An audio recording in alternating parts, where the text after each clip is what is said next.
Hello everyone, Owais Mirchawala here, your tutor for Advanced Audit and Assurance level exam. In our today's class, we will be discussing one more technical article in relation to our Advanced Audit and Assurance level exam. And this article is on audit of less complex entities. In our Advanced Audit and Assurance level exam, these examiner articles are really important because you can expect a requirement of between 5 to 8 marks in your examination. And this article is a current issue article which has been recently issued by our AAA examiners. So it's very important that you study it in a well manner when you are going for your examination. Okay. So now when we talk about this article, it gives us a very interesting concept which Auditing Standard Board has issued in relation to the auditing of the less complex entities. See, when we look at the detailed auditing standards, those detailed auditing standards are very much practical when we are dealing with the audit of large companies, of these multinational companies, listed companies, or public companies.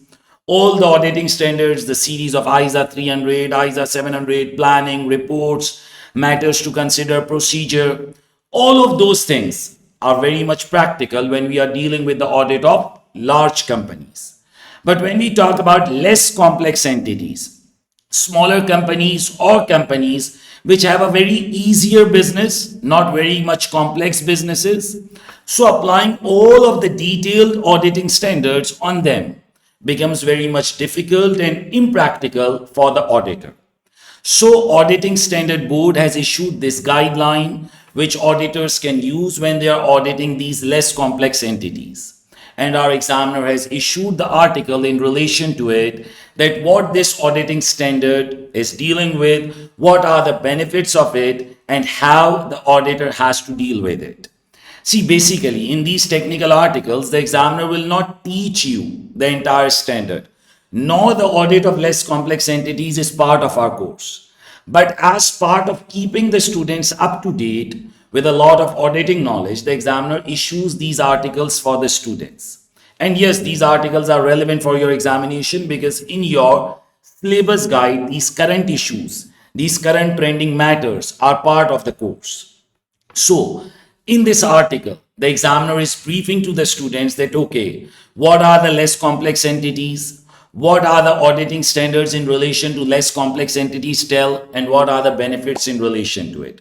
So in our today's class, we'll be looking at all of these details. And you all know that in my course, which is for my enrolled students, I've covered each and every article in the classes. I just don't say that, okay, go and read it. Rather, I've recorded complete lectures on each of the article. And I believe there are more than 25 lectures on just technical articles only. So since this is also one of the article which the examiner has issued, so we will be looking at it in relation to the audit of less complex entities. I want you all to listen to me carefully while we discuss it. Okay, you can access the articles from the ACCA website also. Okay, otherwise I will upload the PDF for my students also on the LMS portal. Okay, so let's start with it. We'll be reading, we'll be discussing the concepts what are included in it. Now in the examination, what is important is that you understand the concept given in the article and you also remember the key headings. Like for example, here he will discuss about the benefits of these audit of less complex entity. What are the benefit of this simplified standards? So you need to remember the key points. Because normally from these technical articles, the examiner can give straight requirements of like 5 to 8 marks. So it's very important that you read the article 3 to 4 times, you understand the concept, okay, and you have the knowledge of key headings in your mind. Okay, so let's start with it. So this article focuses on the guidance available to the auditor when carrying out an audit engagement in relation to less complex entities. See, as I told you, the detailed auditing standard, which have a lot of judgment, a lot of detailed audit work in relation to planning, in relation to audit documentation, a lot of rules in relation to audit reports. So those things become very much impractical when we are dealing with simpler entities. Simple entities have very less rules and they are not into very much complex situation that auditor has to spend a lot of time. Like for example, a small owner managed business or even a big company, but that company having a very simple business. Like for example, if I talk about a business like Mirchawala Institute. So we are in a very simple business. It's not a judgment related business. We follow a simple business model. Revenue, expenses, those are very much simple. So applying all those complex auditing standards on us, considering we are not listed, we don't have that much governance requirements. So that's why the International Auditing and Assurance Standard Board issued the guidelines for auditing these less complex entities. Now you must have this question in your mind. Sir, what is a less complex entity? So here the answer is that we are studying Advanced Audit and Assurance International Variant. So in International Variant, the IASB is issuing a guideline. The definition of less complex entity is different for each country. That is the role of a local regulator to define that, okay, this entity is a less complex entity.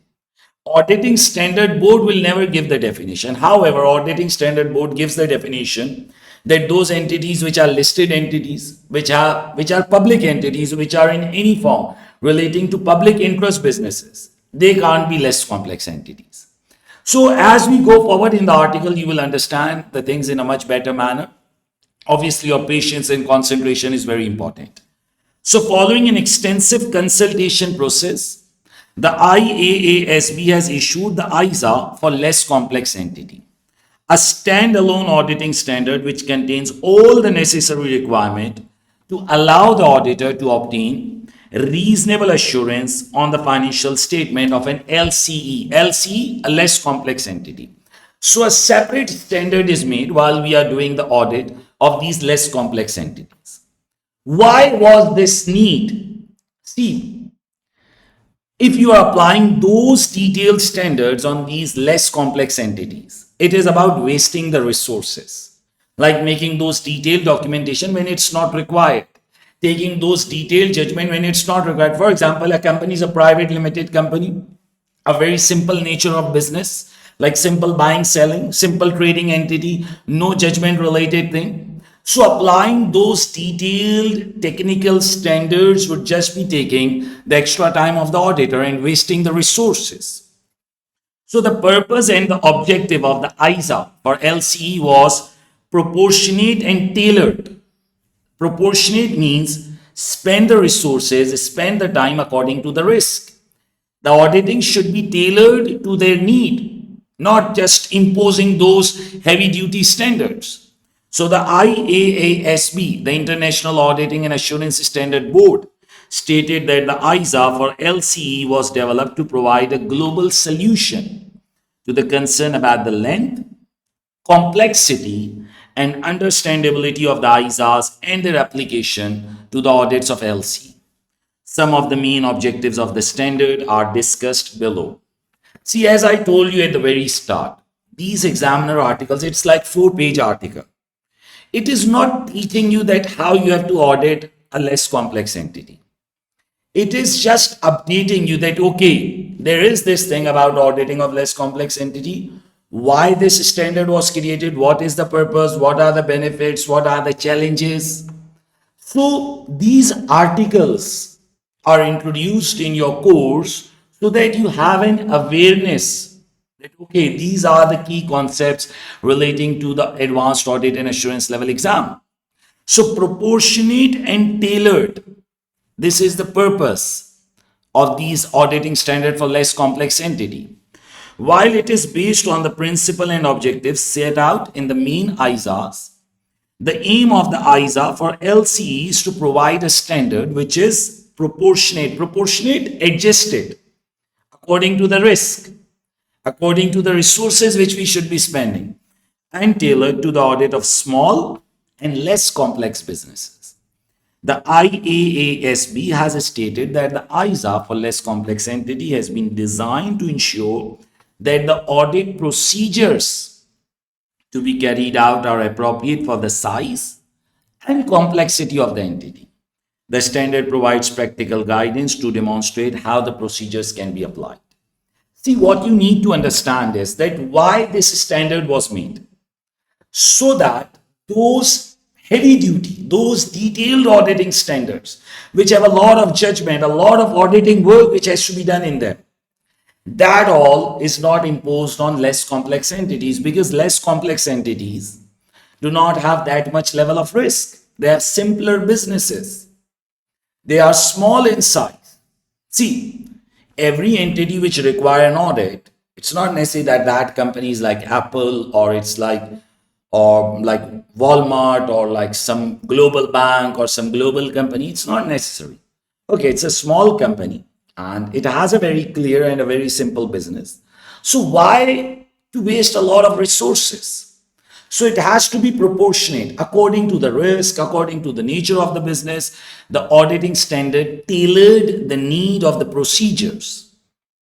Then emphasis on risk-based approach. See, this emphasis was in normal eyes also.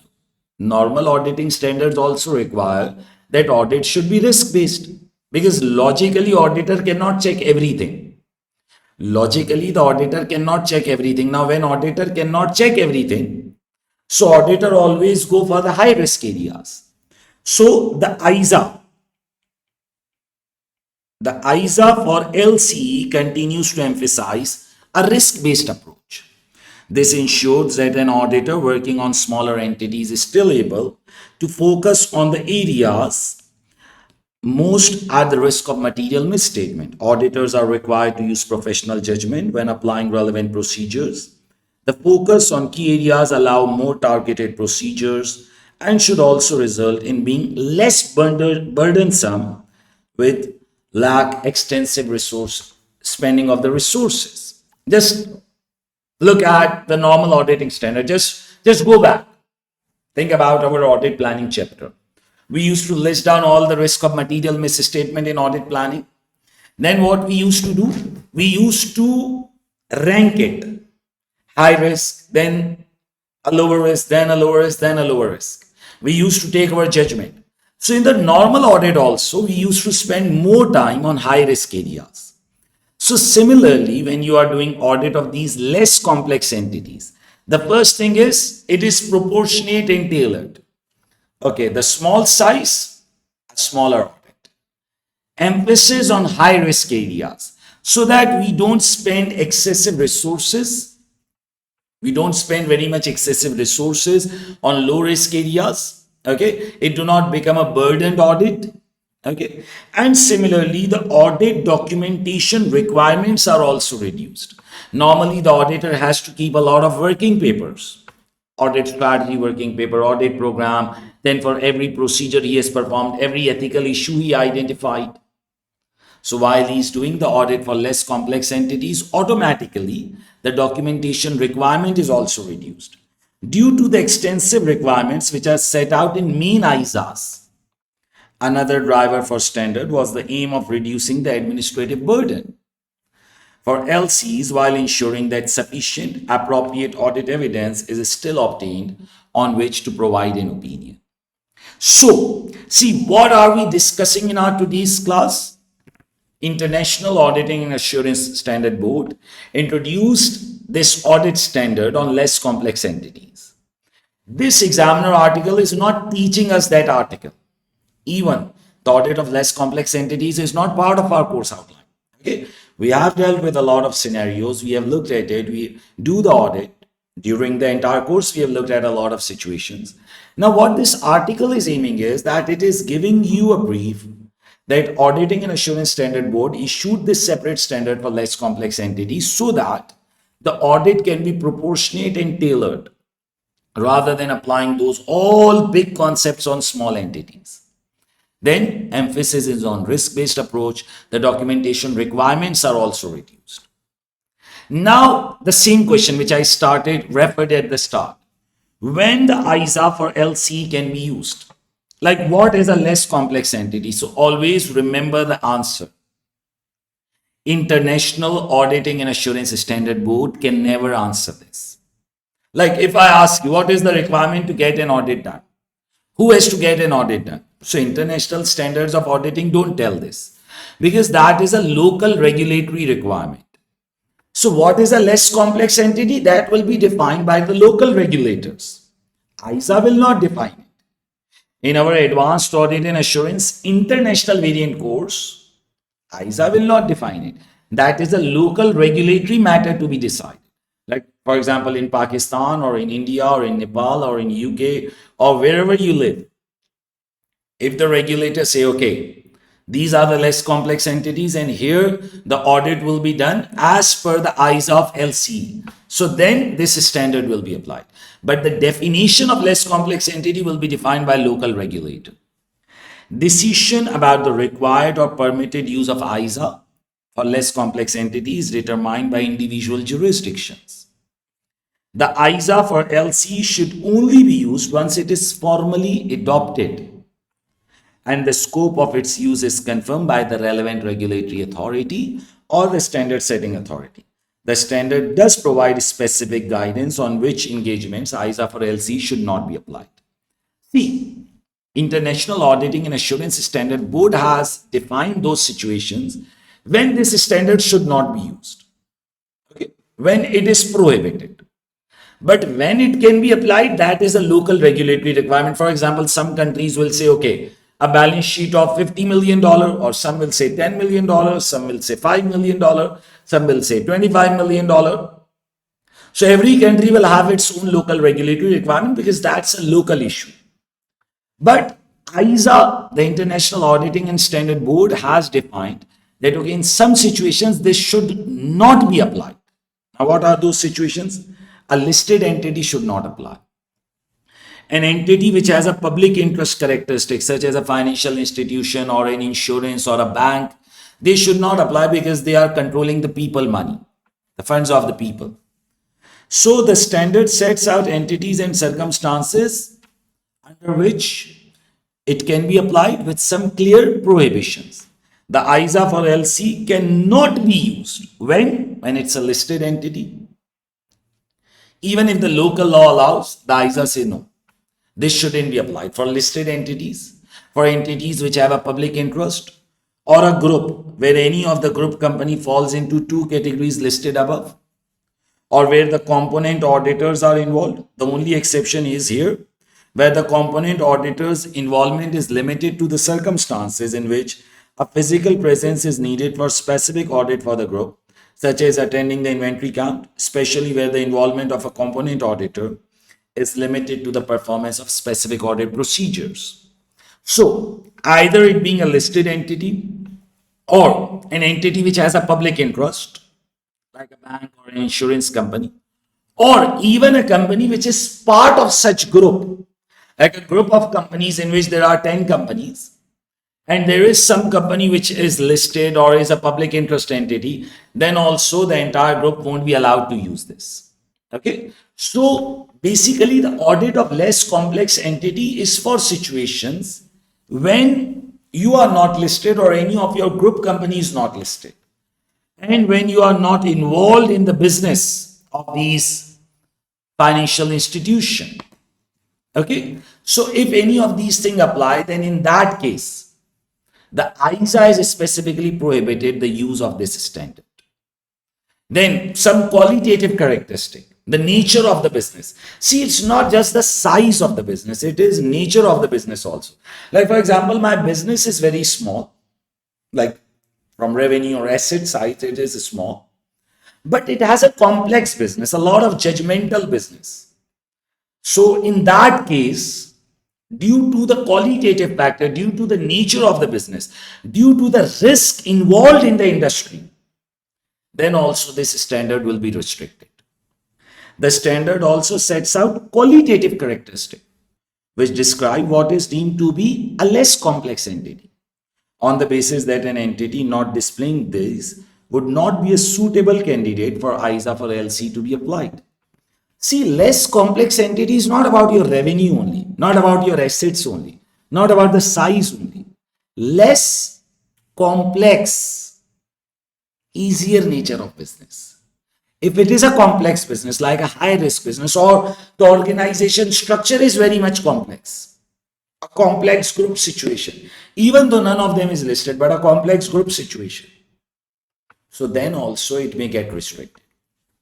These characteristics cover a number of key aspects of the business: the industry, business activity and model, what is the type of the business, An LCE is likely to operate in an industry or a business which does not give rise to a significant, pervasive, a spreading business risk and is not governed by specific laws or regulation which add complexity. The entity's transactions are likely to result from only few revenue streams, like a easier business, simple sale, purchase, trading business. As such, even a small entity operating in a highly regulated industry, such as financial services, would not satisfy the criteria for ACCA of LC. As I told you, it's not about just a small or a big entity. It's not just about small or a big entity. It is about the nature of the business which we are doing.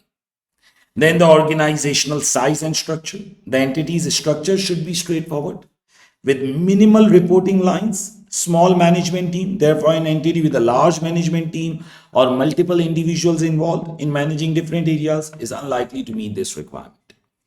Ownership structure should be simple. All owners are known and easily identified. Complex group or ownership structures would exclude an entity from ACCA for LC. Nature of the finance function. The entity should have a centralized finance function and few employees. In financial reporting, okay, the standard suggests 5 individuals or fewer. Therefore, an entity with a very large or decentralized function where multiple teams are preparing financials, so it will be excluded. IT. The IT systems and the softwares should be simple IT processes, likely to use commercial, off-the-shelf IT softwares, those ready-made softwares. So basically, what the ACCA is trying to say, try and understand. Okay, it has to be a less complex entity, not just the size of business based on revenue or asset. In reality, a less complex entity, okay, which has limited ability for changes in configurations. Access to the IT system is also likely to be limited to 1 or 2 designated individual. Entity rely on complex IT system reports or sophisticated system of controls would not qualify. Similarly, financial reporting frameworks and accounting estimate. They shouldn't be using multiple frameworks or a lot of estimates involved, like a lot of provisioning or data allowances, like some company involved in factoring business. Factoring means purchasing the debts of the people and recovering them. So there are a lot of debt allowances going on. Financial reporting framework and accounting estimates. The entity's financial statement will require limited management judgment to be utilized when applying the requirement of financial reporting framework. Therefore, where the entity has accounting estimates which rely on complex techniques, assumptions or data, so LC should not be used. So I believe it's a very much logical article, an understandable article.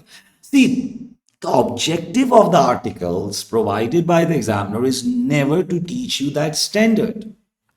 It is about explaining you the concept that, okay, why that thing is required, why that standard was introduced, what it is trying to achieve, why this international standard on auditing for less complex entity was issued, so that a proportionate and a tailored audit is done. Audit based on risk, not a lot of documentation requirements should be required. Which entity can use it? That is something which has to be decided by the local regulator, not by the international standard, because the international standard gives you the guideline. Okay. Regulatory requirement, ACCA for LCE has defined some entities that, okay, they shouldn't be using it. If your nature of business is complex, if it's a big size entity or a lot of complex structures, in the ownership there is a complex group, a very large finance function, complex IT systems, a lot of estimates going on, then obviously you cannot qualify for ACCA for LC. And when we talk about the quantitative factor like revenue, asset, what is the value limit? So that will be defined by the local regulatory requirement. The ACCA for LC suggests that each relevant jurisdiction should determine appropriate quantitative threshold. Now you must be thinking why? Okay, let's take an example. Think about Pakistan and then think about India. India is a much bigger economy, much bigger size. Much bigger value businesses, logically, they have 10 times more population. So their businesses will obviously be of more value logically. Or think about USA, a big economy, a big consumer market.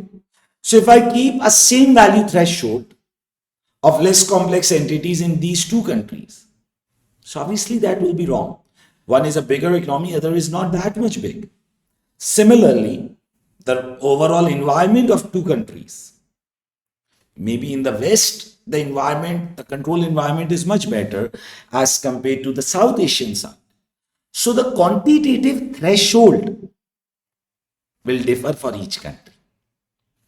Now, what is the benefit of this ISA on less complex entity? So we already discussed it somehow in the purpose that the audit gets proportionate.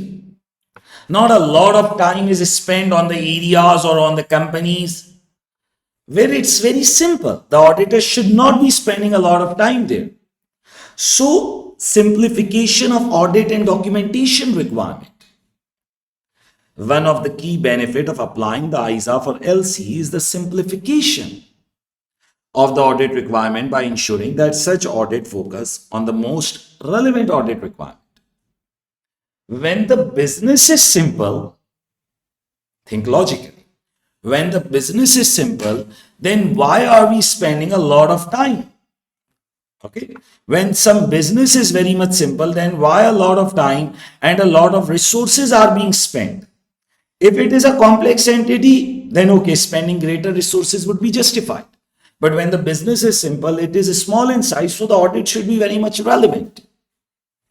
It also eliminates those requirements which are typically not applicable to less complex entities. For example, the ISA for LC has more tailored requirement, understanding a system of controls. This is on the basis that such entities have a simple and a basic system in place. Like for example, you come to Mirchawala and you say, okay, like Mirchawala is a less complex entity. You come and, okay, show me the internal controls and segregation. We say, wait a minute, bro. We have few teachers, we have very simple systems. So we don't have that much internal control. Because our business is also very much easy. You say, no, call the audit committee. Oh, from where will I call the audit committee? I don't have an audit committee. I don't create an internal audit because my business is simple. It's an owner managed entity. We look after the controls ourselves. So now the auditor also has to think practically rather than, okay, give me this. Otherwise, I'll give a disclaimer. Brother, you are going impractical. A less complex entity or a smaller business will not create that much controls because they don't need it, or maybe it's not financially viable to create those departments. Another example is an amendment for auditing accounting estimates, because companies for which standard can be used are unlikely to have very complex accounting estimate, which rely on assumptions or something. So the benefit is you simplify the audit. Standard is scalable and proportionate. That's the most important thing. Okay, you are a less complex entity, you follow that. As the business becomes complex, as the risk increases, there is a set of main ISAs also. And the standard for LC has clearly stated that it is tailored and it is based on the risk. So as the risk increases, the detail of the audit will also increase. So as mentioned previously, one of the key aim of ISA for LC is to provide a standard which is proportionate. Proportionate means adjustable. Okay, higher risk, higher work. Tailored, adjustable to the audit of small and less complex business. This angle of the standard should be beneficial for smaller entities as it allows the audit firm to tailor the audit approach based on the requirement rather than having to apply and meet the more stringent requirements. And logically also, auditor knows that, okay, the business is simple. The client knows that, okay, the business is simple. But the regulator or standard board has imposed a lot of requirements which are not practical here. It is just like a form filling, a bureaucracy, wasting time, wasting resources. So when this ISA for LCE is available, it makes the things more practicable. It brings efficiency and accessibility. The standard aims to make the audit procedure more efficient, rather than wasting time, and accessible through reducing the complexity of the audit and the time required to complete. This will make the process more efficient, saving the cost, okay, for both the firm and the client. This should also make the audit process more accessible for smaller firms and should allow firms or clients with fewer resources to be able to obtain the high quality audits. See, just think about it. If you are a listed entity, you have to get audit done due to the legal requirement. Or if you are a public entity, you have to get an audit done. But for the smaller businesses which have a lesser revenue, for those, the audit is not mandatory. So normally they don't go for external audit because they think it's expensive. But we need to encourage the behavior of the audit. People should get the audits done. That is something which should be done. That is favorable. So, okay, these standards for less complex entities will reduce the audit cost, the audit time. So it will encourage those businesses also which are not required by the law, the smaller businesses which are normally not required by the law to get the audit done. So they will also get the audit done since they know that, okay, now there is a standard which deals with their situation also. Audit will be cheaper and it will be time saving also. It will be efficient also. Quality assurance and confidence in the financial reporting. See, since it is something defined by the International Standard of Auditing Assurance Board, so it increases the confidence of the investor in these small entities also. That, okay, at least these entities have got the audit done. A focus of the standard was to reduce the burden of the audit process while ensuring that audit is conducted to high standard. This ensures that even smaller entities can receive reliable and thorough audit, the result of which can be used by businesses for investment and lending decisions. The standard has been designed to be implemented globally, incorporates the flexibility to ensure the local regulations, and can still be accommodated. This results in effective audit results, irrespective of whether IFRS or local accounting standards have been adopted. The aim of which is to ensure the confidence on the financial reporting process. See, just think about it. A small retail store in your area. Maybe that store don't maintain proper accounts. Maybe that store is not required by law to get the audit done. But now they can see, okay, there is a standard of less complex entity, which makes the audit easier, which makes the audit cheaper. So maybe that small retail business, which was not required by law to get the audit done, maybe he would also think now that, okay, since the audit is cheaper, it's easier, okay, let's get the audit done. Because the audit report increases the confidence of the investor. The audit report increases the confidence of the bank while they are investing in us. Okay, so overall, this auditing standard of less complex entity will enhance the auditing behavior in these smaller businesses. So now what the examiner is saying, exam focus. Candidates may be asked to demonstrate appropriate knowledge in relation to the purpose, content, or the benefit of the ISA and should be prepared to provide suitable answer points. So you have to read this article 3-4 times. Just remember the key points and the concept clear. A question focused on engagement acceptance may be asked to determine if the application of ISA or LCE would be suitable.